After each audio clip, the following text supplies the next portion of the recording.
it's Mary. I hope you're doing well, and I hope you've been having a chance to do some family history research.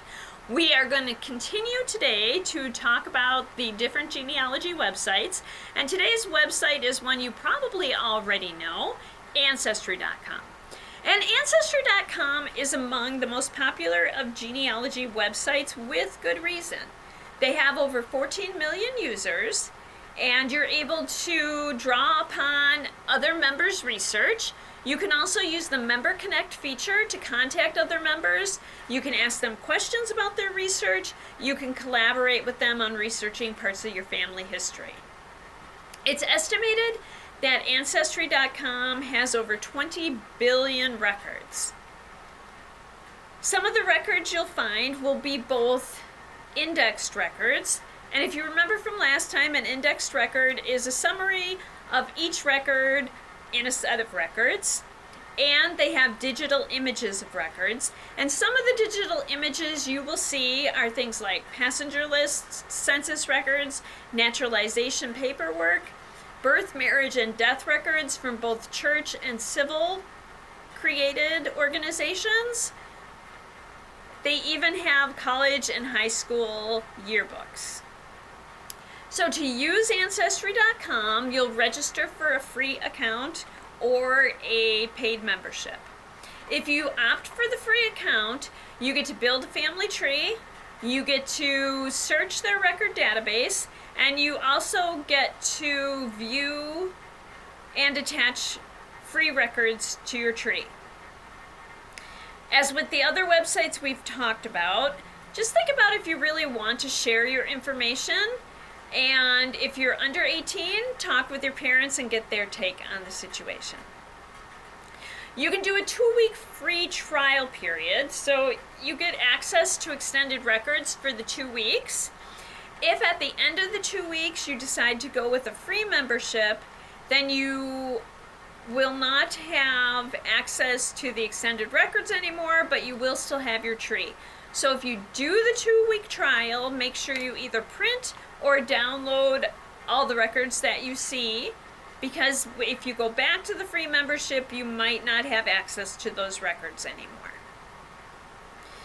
If you choose to do a paid membership, there are 3 levels of membership, and the lowest level is records from all 50 states of the U.S.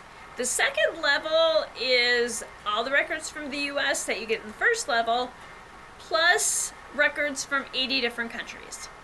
And the third level is both the U.S. records, the extended records from the 80 other countries, plus some records from newspapers.com and some military records. So decide on which you think is best for you and go with it. I will add that many libraries have a library edition of Ancestry.com. And in the library edition, you come in, you use it at the library, and you get access to the equivalent of the records from the second level. So an option would be to do the free membership or the US membership and then go to your library, and you're going to be there anyway, right? And you can use the library edition. Just make sure you're downloading or printing those records so you have access to them later. So Ancestry.com provides hints for the people on your family tree. And that can be a real help. I've had that help me get back like 2 further generations on my family tree where I was stuck on a certain person in the family tree. I couldn't go back any further. I was researching other branches of my family tree. A couple months later, I got a hint, and Ancestry.com had extended records from certain areas, and I actually was able to determine that the person that they gave me the hint on was actually my ancestor. So that helped me greatly. When you get a hint, you just want to make sure you're being smart.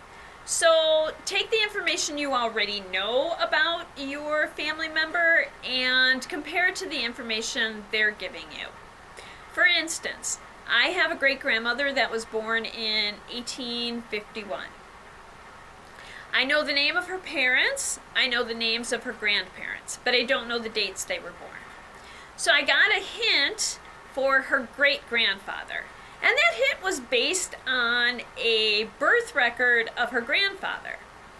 So I went back and I looked at it, and the place was close to where she lived, but not exactly the same place.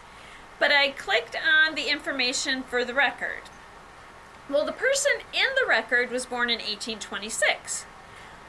So I looked at the information I had. She was born in 1851. Her father could have been born in 1826, but it's highly unlikely that her grandfather was 25 when she was born.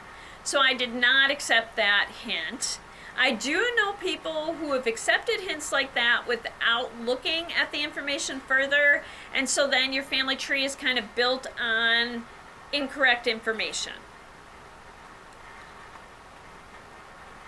So I really like the family trees on Ancestry.com because they're your own family tree. So it's not like a global one where anybody can add relatives to your ancestors. You are the one who determines who you're adding, what information you accept. You're the one who puts in their birth and death information. And I like that. You can make your family tree public so other people can see it and benefit from your research. You can also make it private. If you choose to make it private, you can share it with certain people so that they can take a look at the information you have. And that gives you a bit of flexibility there on how you want to do that. You just decide what you're most comfortable with and what you want to do. Ancestry.com also has a section called Charts and Forms. And there are some really helpful charts and forms in that section. You don't even have to be a member to use those. So you can just go to a search engine, type in Ancestry.com Charts and Forms, and it'll bring up a link that'll take you right to that page. And especially early on in my family history research, I did use a lot of those charts and forms for my research. Since then, I've purchased a family tree program, so I get a lot of those charts and forms just with that program. I hope this has helped you. I hope it's answered some questions for you. There are other things Ancestry.com does, like the DNA and things like that. If you want to know more about that, let me know. Or if you have ideas for websites you want me to talk about, I'm more than happy to research anything you're interested in and let you know. Or if I've done them, share the information that I found out in using them. Take some time, do some more research, check out Ancestry.com, let me know how you feel about it and if you like it. And we will see you again next time. Make sure you're having fun. Thank you so much. Have a great day.